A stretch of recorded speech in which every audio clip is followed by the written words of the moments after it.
Hi everybody, it's Janice here again. I hope you're all doing well. Huge welcome. So I'm going to do this technique again, and I've done one which I'm going to put aside, and then I'm going to go through the other one with you. So this is just plain metallic acrylic paint that I've put into a long neck bottle, and I'm going to draw my design straight onto the coaster. Now, these are for someone that's doing a huge art project, and I've already done a few for her. She wants in green and pinks now.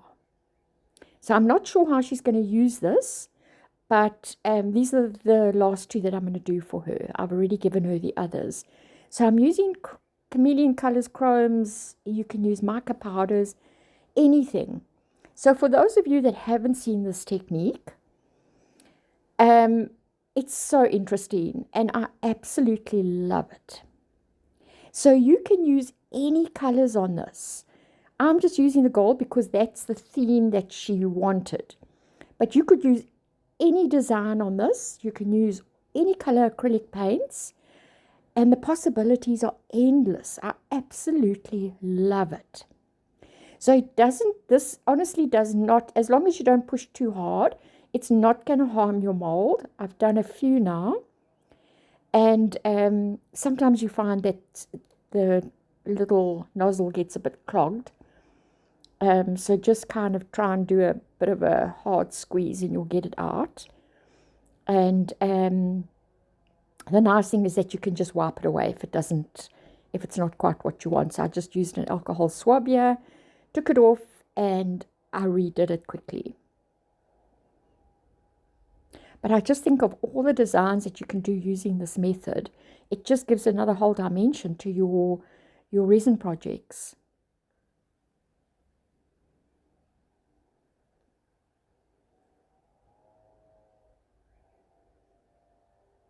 So she's wanting little bowls, and she's also wanting coaster size. She's using them as discs for something in the project. So I'm keen to see what the end result that she does. I'm going to go and see, and hopefully I'll take some pictures as well and how she's done it.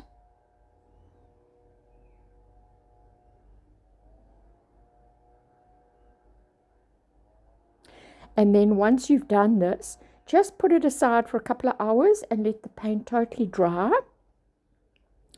And then you can start with your mica powders.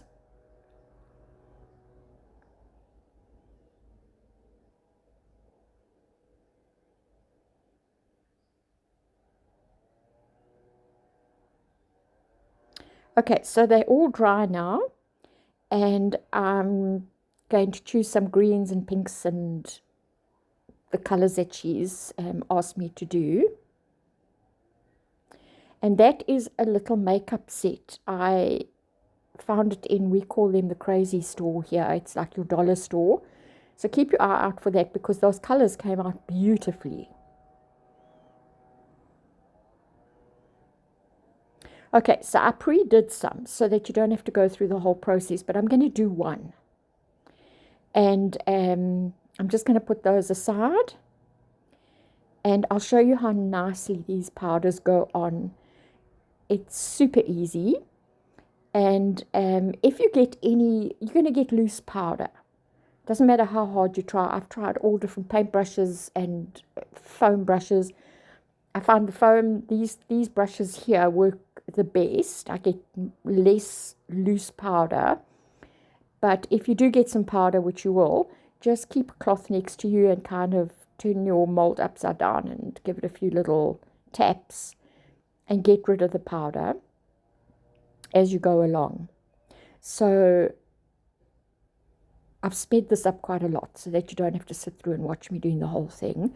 I just wanted to show you how easy the powders go on and how beautiful the colors are. And obviously the colors come out a bit different once you put your backing on. But these are mostly chromes and metallics that I'm using here.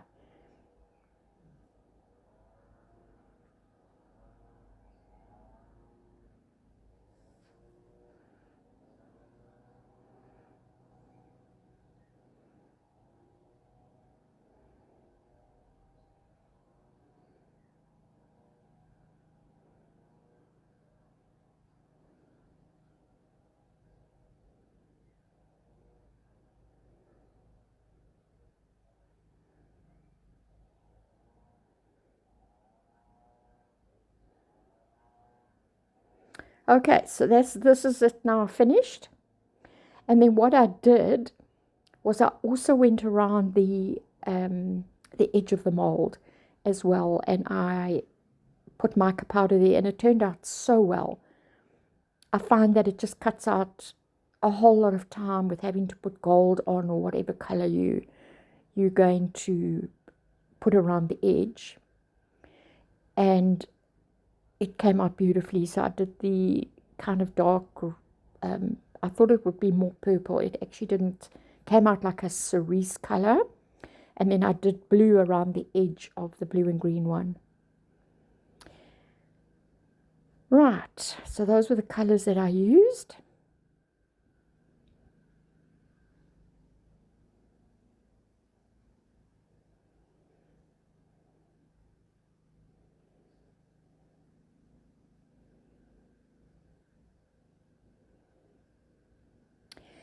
And then I mixed some black mica powder into my 1:1 standard craft resin that I use.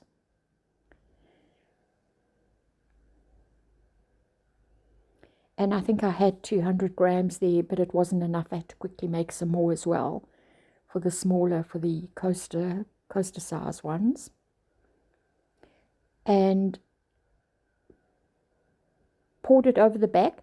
Now you're always going to get a little bit of mica powder that kind of rises up and kind of blends in with the black. It doesn't worry me at all. I think it looks lovely. And I mean, if you don't like it, obviously you can let this cure and then put another thin layer of black over that. But I don't mind it as it comes up. You'll see just now, you kind of get a little bit of mixing of the chromes and the metallics that kind of like blend in with the black. But I don't mind it. So these are going to be little bowls anyway, well, the two bigger coasters. So you're not going to really see the back of it, at all. And then I ran out a little bit here, and I just quickly went and made some more and just fold them up. So I didn't go right up to the top of these molds because I want to do bowls. I like them to be a little bit thinner. And then the smaller coasters are also I didn't take right up to the top either because she's not going to be using them as coasters.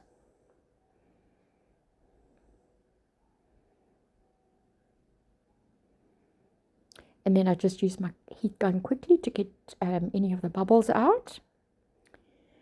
And then what happened was I was actually doing this quite late in the evening. And I actually found that they cured, I think it was late. And I thought, oh boy, I better take them out and put them into bowls. And I didn't put my phone on. So I took them out the big molds and they were still flexible. And I just put them into little bowls.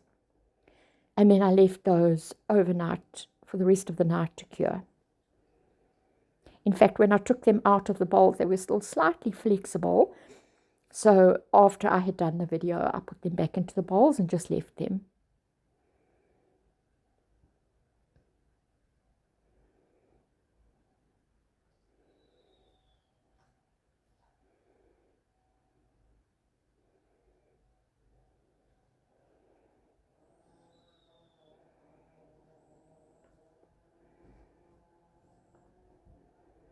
These colors came out absolutely beautiful.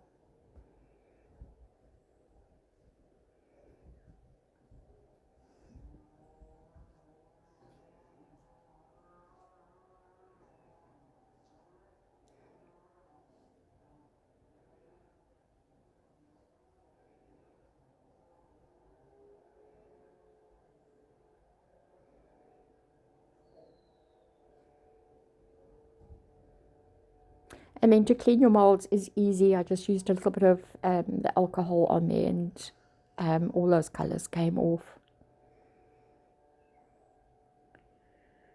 So these were still a little bit flexible when I took them out, but I wasn't too worried. I just put them back in afterwards and